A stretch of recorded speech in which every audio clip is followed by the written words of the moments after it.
Olá pessoal, mais um vídeo no canal, vídeo com informações importantes. Temos atualizações sobre a proposta do Rennes da França ao Flamengo para contratar o zagueiro Fabrício Bruno. E o Flamengo respondeu ao time francês. Qual foi a resposta? Nós contaremos no vídeo de agora. Temos também a atualização sobre a situação do Cebolinha. Preocupa, infelizmente preocupa, a verdade é essa. Não vou ficar aqui fingindo algo, não. Estou aqui para falar a verdade e a situação do Everton Cebolinha preocupa, sim. Tem também Marcos Braz falando sobre a negociação pelo meio atacante Claudinho do Zenit. Sim, a novela continua. Tem clima quente no Verdão depois da derrota para o Flamengo dentro do Maracanã. Torcida invadindo o CT, é isso mesmo. E também erros de arbitragem que vem prejudicando o Flamengo nos últimos jogos. Não vamos deixar de falar sobre isso aqui, apesar do Flamengo ter vencido. Isso tudo e muito mais no vídeo de agora, mas antes gostaria de pedir para você se inscrever no canal, dar o like no vídeo e também ativar a notificação para compartilhar, porque você ativando a notificação toda vez que eu publicar um vídeo aqui, você será avisado pela plataforma. Também não deixe de compartilhar o vídeo com os amigos, com as amigas. Galera, ajuda o canal a crescer cada vez mais. Eu vou começar falando dos erros de arbitragem. No último jogo, pelo Campeonato Brasileiro, o Flamengo foi prejudicado. Eu falei isso aqui em vídeos anteriores. O Luiz Araújo levou um cartão amarelo de maneira injusta, porque o árbitro, na ocasião, achou que o Luiz Araújo fosse ser substituído por Gabigol e que o Luiz Araújo estivesse fazendo cera, demorando para sair de campo. O árbitro foi lá, deu um cartão amarelo. E o que aconteceu? Na súmula, ele disse que o Luiz Araújo reclamou de decisões da arbitragem, sendo que em nenhum momento o Luiz Araújo reclamou. O árbitro errou duas vezes. Errou no campo e errou na súmula. Agora o Luiz Araújo não pode encarar o São Paulo no sábado por conta desse cartão amarelo, porque ele estava pendurado. E aí, no jogo de ontem pela Copa do Brasil, um absurdo. O jogo ainda estava 0-0 no primeiro tempo. O Veiga deu uma entrada criminosa no Pulgar. Na transmissão, ainda eu tive que ouvir um ex-árbitro dizer que, olhando em câmera lenta, parece que foi forte. Com todo respeito a esse profissional, mas o que ele falou foi uma tremenda besteira. Inclusive, os ex-árbitros, eles têm uma mania de defender a classe deles, que é algo assustador. Qual o problema de falar assim, o árbitro errou, deveria ter sido expulso? Ou sim, o árbitro pode errar, mas o VAR tem que chamar para analisar o lance. E nada disso aconteceu. Depois do jogo, o Pulgar mostrou uma imagem de como ficou o tornozelo dele. É um absurdo. O Flamengo foi prejudicado. Não é porque venceu que nós não vamos falar sobre isso. Venceu por 2-0, mas poderia ter sido mais se o Veiga não tivesse em campo. E o Veiga sendo expulso, o Veiga não jogaria a partida da volta na próxima quarta-feira. Seria um desfalque absurdo para o Palmeiras. Então o Flamengo está certo na figura do Bruno Spindel de ter reclamado ontem, antes da entrevista coletiva do técnico Tite. O Flamengo vem sendo prejudicado, sim, pela arbitragem. Um absurdo o que fizeram ontem. O que o VAR estava fazendo na hora para poder não chamar, para poder verificar o lance? Até a gravação desse vídeo aqui, a CBF não havia divulgado os áudios do VAR para poder explicar o porquê não chamaram o árbitro para poder analisar o lance lá no vídeo. E nessa quinta-feira o clima esquentou lá no Palmeiras. O Palmeiras até emitiu uma nota oficial. É isso. A Sociedade Esportiva Palmeiras informa que integrantes da torcida organizada Mancha Verde invadiram a academia de futebol na tarde dessa quinta-feira. O clube acionou prontamente a polícia para que o grupo fosse retirado do local. Antes de deixar o centro de treinamento, líderes da uniformizada, entre eles o presidente Jorge Luiz, fizeram diversas ameaças, prometendo novas invasões e atos de vandalismo, além de perseguir atletas fora do ambiente de trabalho. O Palmeiras não tolera qualquer tipo de conduta criminosa e tomará todas as providências cabíveis para que os responsáveis por esta ação ilegal e sem propósito sejam identificados e punidos. Eu vou ser bem sincero, acho exagero o que fizeram. Óbvio, os torcedores, não a diretoria do Palmeiras. Acho exagero. O Palmeiras vive um péssimo momento, vem de muitas derrotas, mas invadir CT, fazer ameaça para jogador, exagerado. Mas isso aí é um problema deles. Lembrando que Palmeiras volta a ser adversário do Flamengo na próxima quarta-feira pela Copa do Brasil e no outro domingo, dia 11, inclusive dia dos pais, Flamengo e Palmeiras no Maracanã pelo Campeonato Brasileiro. Vamos falar agora de mercado da bola, galera. Temos novidades. É o seguinte, Marcos Braz falou ontem na Zona Mista sobre a negociação para o Claudinho. Olha o que ele falou, abre aspas para o VP de futebol do Flamengo. A negociação continua complicada, mas o jogador e seus empresários estão lá, na Rússia, obviamente. Temos falado sistematicamente com eles, são quase 6 horas de fuso, mas isso não atrapalha. Vamos ficar até o final, até enquanto acharmos que seja pertinente. Vamos ficar com a proposta em cima, tanto para o jogador quanto para o clube, para que sejamos justos com o esforço que está fazendo lá. Quando ele fala esse esforço que está fazendo lá, é o que a gente vem falando aqui. O jogador, a todo momento, vem pedindo para o Zenit para se transferir, para que seja vendido, para voltar ao futebol brasileiro. E o Zenit tenta a todo momento uma renovação de contrato porque quer ficar com o jogador. Os russos são duros na queda. Hoje eu estava até cortando o cabelo, o barbeiro até brincou comigo falando: Vene nunca erra, só errou na situação do Claudinho. Na situação do Claudinho eu não errei, eu só dei a falta de sorte dos russos terem voltado atrás. Tanto é que eu mostrei para vocês aqui que até a arte de divulgação do anúncio da chegada do Claudinho foi preparado pelo Flamengo, vídeo pronto. Mas aí os russos, em cima da hora, recuaram, desistiram e falaram: não vamos mais vender. E agora está nesse impasse aí, mas o jogador está fazendo esforços, os empresários também estão fazendo esses esforços para poder conseguir a transferência para o Flamengo. É uma negociação extremamente difícil porque isso não é demagogia. O Zenit tem muito dinheiro, é um clube milionário. Eles não estão nem aí para nada em relação a dinheiro. O jogador vai ficar triste. Tá bom, fica triste aí, ganhando seu bom salário, jogando futebol russo aqui, porque se a gente não quiser vender, a gente não vai vender. E fica nesse impasse. Outra informação de mercado da bola. Ontem a gente trouxe a informação que o Fabrício Bruno, o Rennes da França, fez proposta ao Fabrício Bruno, uma proposta longa de 4 anos de contrato, um bom salário, e também o Rennes fez uma proposta ao Flamengo. E aí o Flamengo respondeu nessa quinta-feira e recusou a proposta. Para quem não sabe, a proposta do clube francês ao Flamengo para contratar o Fabrício Bruno foi de 14 milhões de euros, 85 milhões de reais, sendo 12 milhões e meio de euros de maneira fixa, ou seja, certo que o Flamengo ia receber, mais 1,5 milhão de euros em metas, ou seja, número de jogos que o jogador disputasse, e aí totalizaria 14 milhões de euros, isso por 90% dos direitos econômicos, ou seja, o Flamengo ainda manteria 10% do atleta. Mas o Flamengo recusou e não fez nenhuma contraproposta, porque entende que o jogador é uma peça super importante para a disputa dos títulos dessa temporada. Eu acho que o Rennes vai aumentar essa proposta para o Flamengo. Isso é achismo, não é informação. Acredito eu que os empresários estão fazendo de tudo para poder trazer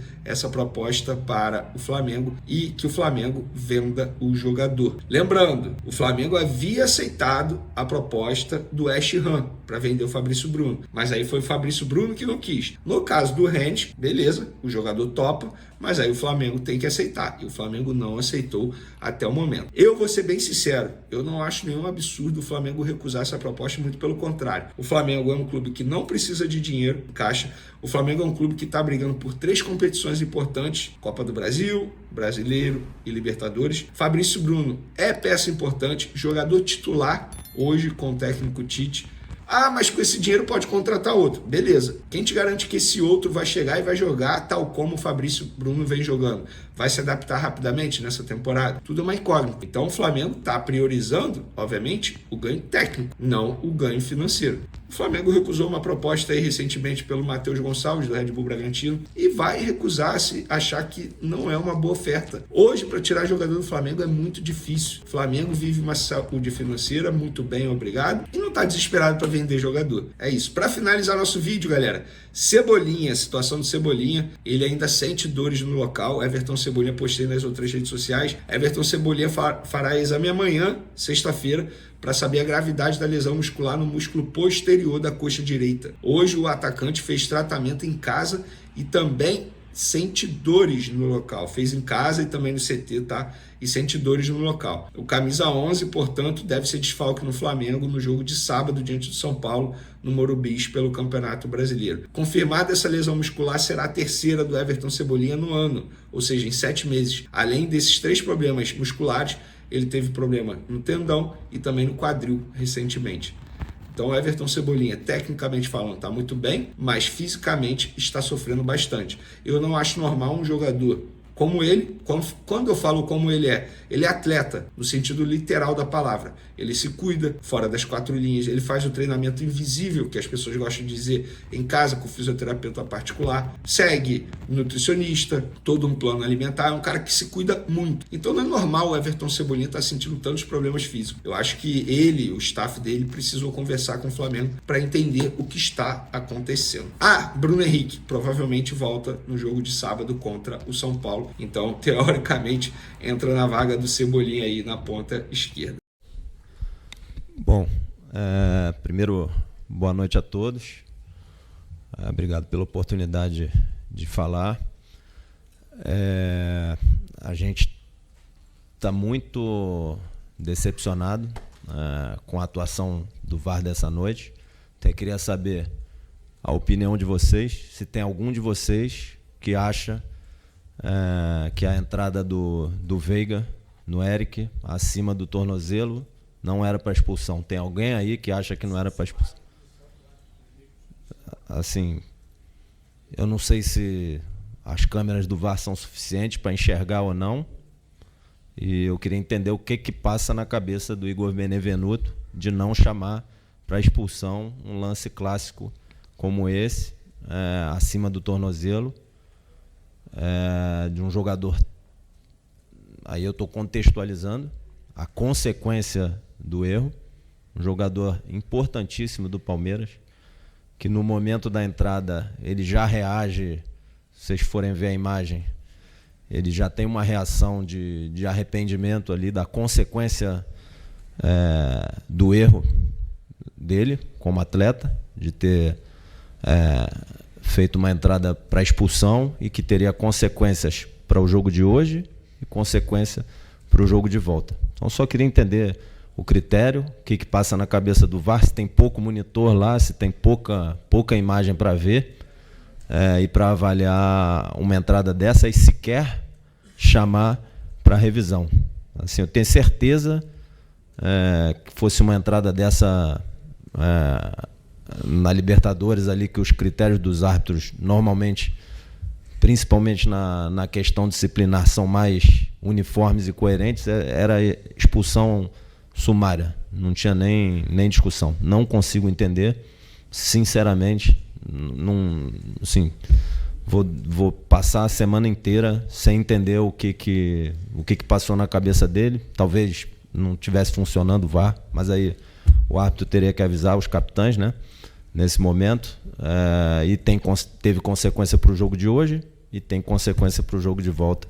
Um erro dessa escala do Igor Benevenuto. Não sei o que passou na cabeça dele. Obrigado, boa noite.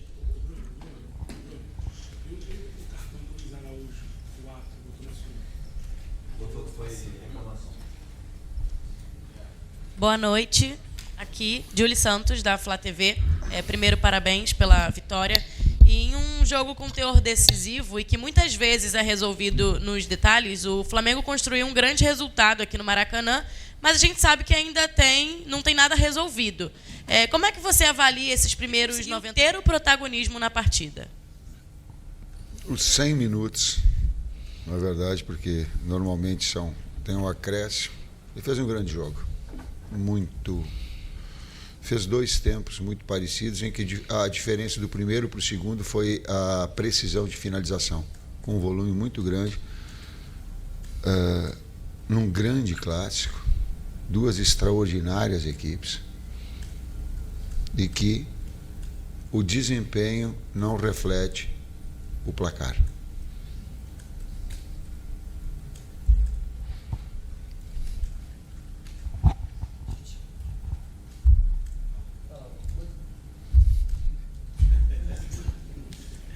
Tite aqui, boa noite, Kleber. Marcos Martins, do canal da KSRN. Eu queria te perguntar, gente, por mais que o Bruno já tenha dado a explanação dele, eu queria te perguntar sobre outras situações da arbitragem que foram determinantes no jogo também. Como, por exemplo, a demora do Palmeiras para repor, né, as saídas de bola com o goleiro Everton e a demora do Braulio também em implementar o cartão amarelo para lances ocasionais como esse. Em algumas situações também, o Palmeiras paralisando os ataques do Flamengo, interrompendo o fluxo do jogo, né, com as faltas. por que essa postura tão distinta, na sua opinião, quando um jogo é correspondente ao Flamengo? Não me provoca, eu sou um ser humano, cara. Não faz isso, tenha direção. Não vou. Senão eu fico falando assim, dizendo, não vou falar, mas falo um negocinho. Eu tenho a direção toda, Bruno, com a grandeza.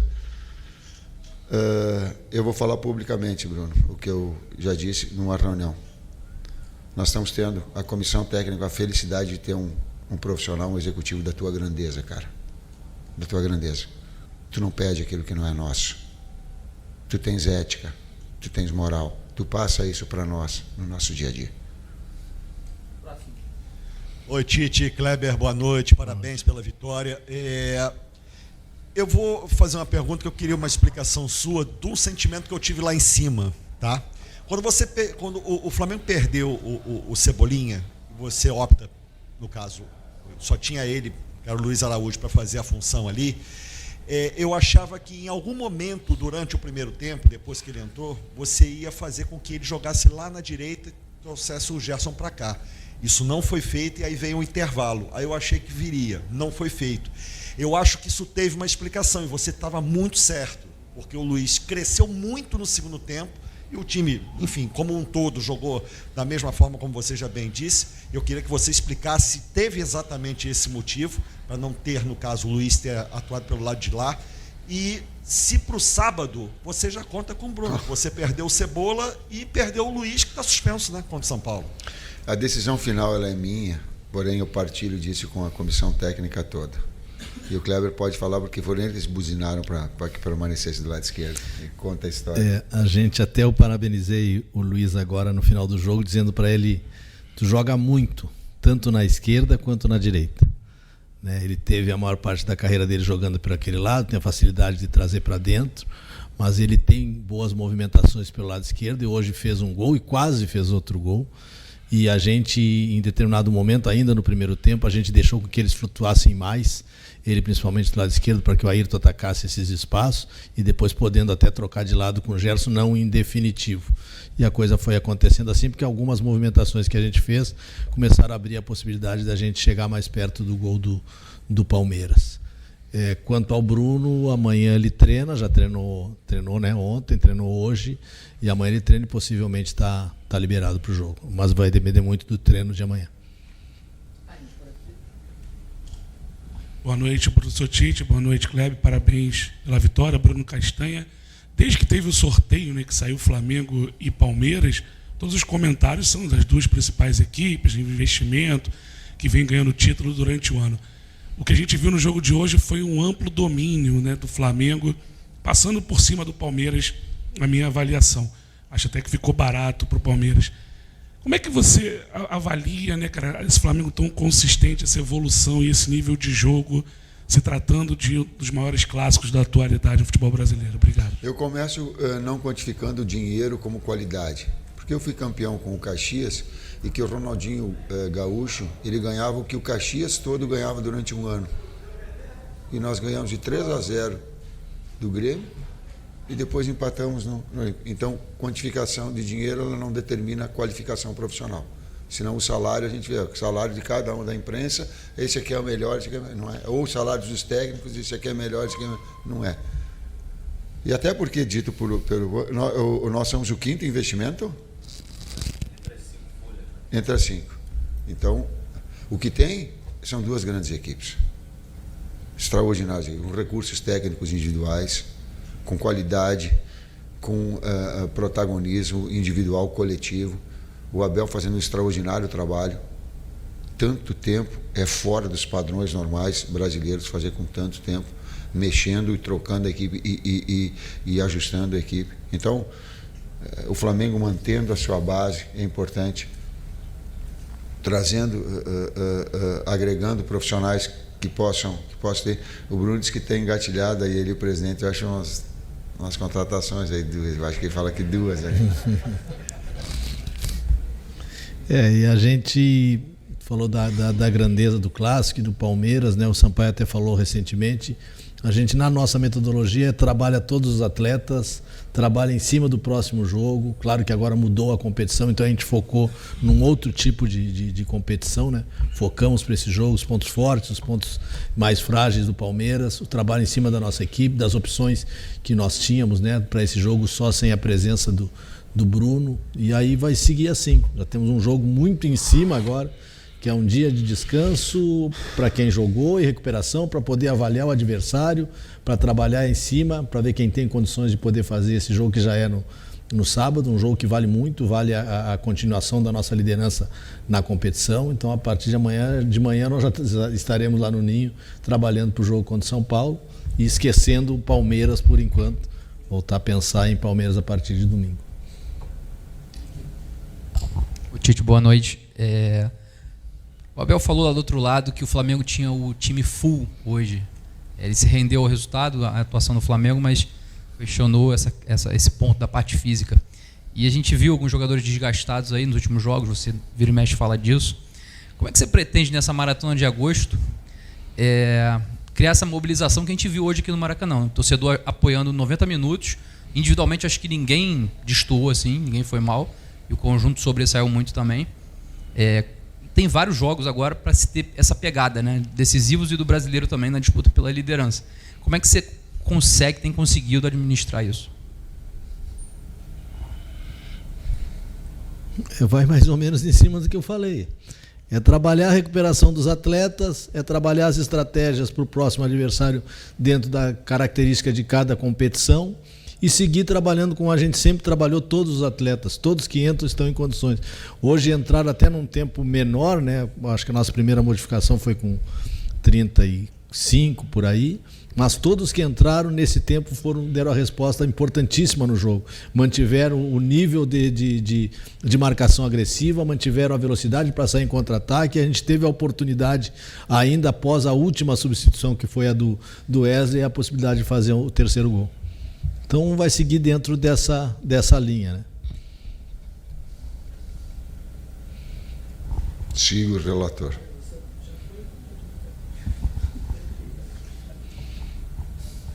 Oi, Tite, aqui. Relator.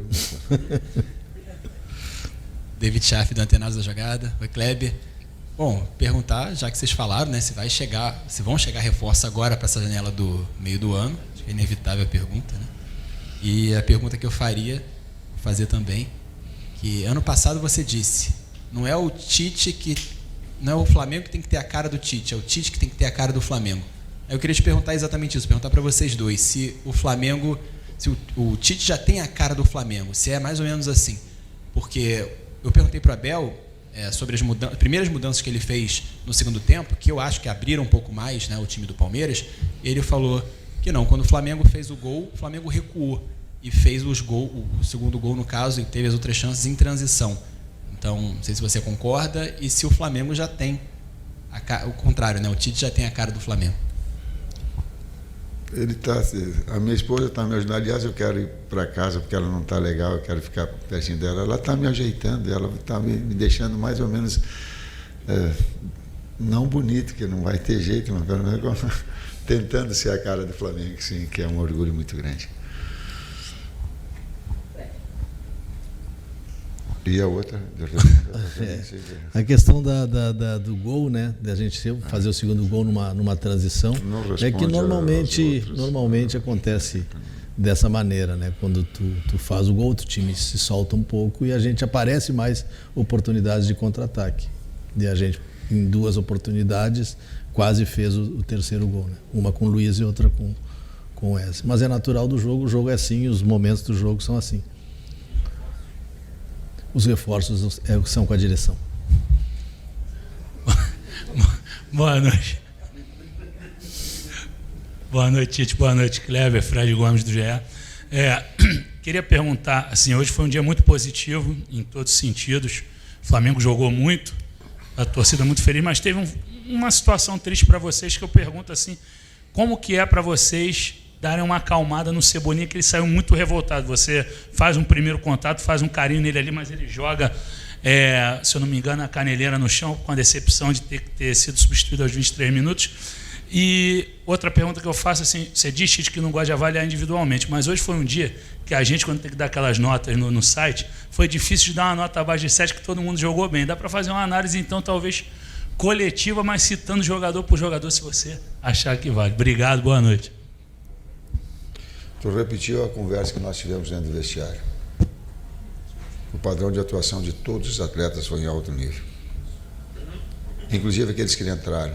E aí eu acrescentei, na hora da oração final, que não adianta achar que se vai fazer isso se não fizer no treinamento isso. Quando a gente eleva a competitividade leal no treinamento, a gente eleva o nível técnico do atleta, ele está mais preparado para ter esse desempenho. Então, treinar, excelência, ela é hábito.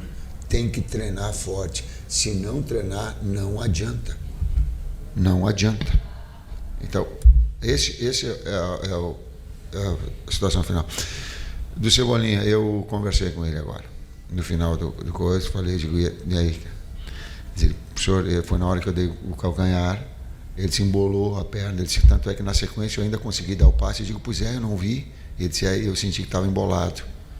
Aí eu olhei para ele e digo, tu voltou a ser Cebolinha nesse jogo? Ele lamentou, eu disse, sim. Eu digo, o teu padrão de atuação estava o padrão normal. Eu digo, força, vamos embora, porque a gente está, assim como foi o BH, que em momentos importantes aí ele vai estar, assim como daqui a pouco outros atletas possam ter essa necessidade, vão retomar. Ainda bem que a gente não tem mais ninguém machucado, não é só o BH? Só o BH. E de ter com saúde também. Que não está mais, né? Já recuperou, né? Vamos ver a condição dele amanhã e sexta-feira para o jogo de sábado. Mas o que mais a gente sente é essa questão. O Cebola volta de uma lesão, faz uma sequência aí de 4 jogos, na intensidade que os jogos são disputados, né? E um em cima do outro é difícil, né? É difícil o nosso calendário, enquanto não mudar o calendário do futebol brasileiro, vão ter sempre, não só no Flamengo, em todas as equipes, perdendo os jogadores por esse tipo de lesão. É difícil. O Tite fala a gente treinar com a mesma intensidade, treinar com o mesmo padrão de jogo, mas às vezes é complicado, é recuperar, olhar o vídeo e fazer um treino com a intensidade e o volume lá embaixo. Diminuam os estaduais. Fica difícil. Dê mais espaço para os campeonatos. Por favor, diminuam os estaduais. Não é retirar porque eu vou criar, diminuam as datas. Dê uma abertura melhor. E outras tantas que vocês falam. Ouçam o que a imprensa repercute, que quem tem a responsabilidade do comando vai ter o bom senso. Boa noite, Tite. Boa noite, Kleber. Eu queria perguntar, vocês citaram agora a mudança do time de acordo com o adversário. E a gente vê uma mudança muito grande na zaga, né? Nos últimos jogos. No final de semana foi Léo Ortiz e Davi Luiz, hoje foi Fabrício Bruno e Léo Pereira. Queria saber se essa mudança é de acordo com as características do Palmeiras, visando essas características do adversário, ou se vocês consideram hoje uma zaga titular do Flamengo, mesmo com todos os zagueiros tendo uma qualidade absurda que já foi citada por vocês antes também. Obrigado e parabéns pela vitória. Boa noite, é porque os 4 jogam muito. Sim, os 4 jogam muito. Não fala o quê? Jogam muito os 4. E você é repetitivo. Ontem eu vi o Iago jogando, também jogou muito. Na vitória 2-1 contra São Paulo. Iago jogou muito. E tem o Bahia na sequência. Mas foi pensando na característica do Palmeiras? Não, foi qualidade técnica e a gente vai buscando recuperação, estímulo, o jogo, sequência, que mais? São vários fatores que a gente não vai dizer. Mais 2 aqui, mais 2. Brincadeira.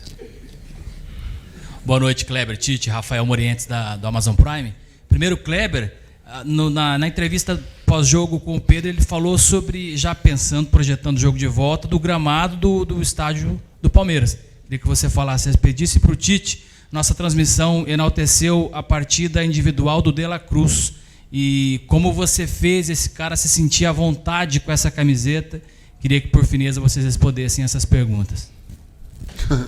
Foi o mais fácil do mundo. Ele só viu que ele estava jogando no River, não precisa ter muita coisa, vai vir para cá, a direção que já... Aliás, a direção já tinha ido buscar, né, antes. Só nós damos um empurrãozinho quando a gente chegou assim, mas tem que vir De La Cruz. Agora o Bruno vai trazer, vai dar ele tem duas. Ele e o presidente que estava ali, Marcos, não sei, estavam conversando lá sobre. É um importante retorno. Contratações aí também, cara. Importante o retorno do De La Cruz, que ficou fora do jogo passado até para recuperar um pouco. Estava com os tendões todos machucados e não é. tinha condição nem de ficar no banco no outro jogo. E aí hoje ninguém voltou. poupou. A gente não poupa. A gente, como é que o Vinícius falou? A gente cuida, né? Nós cuidamos e recuperamos. Né? E a questão do Pedro, o Pedro falou no outro jogo porque ele está fora de sábado. Senão ele não falaria. Eu acho que ele ficou pensando, a gente está pensando no São Paulo agora, não vamos pensar no outro jogo. Não tem como pensar no próximo jogo do Palmeiras, sem pensar no jogo do Brasileiro. Escalação do Flamengo. Treino indica Gabigol, Bruno Henrique e Carlinhos no time titular.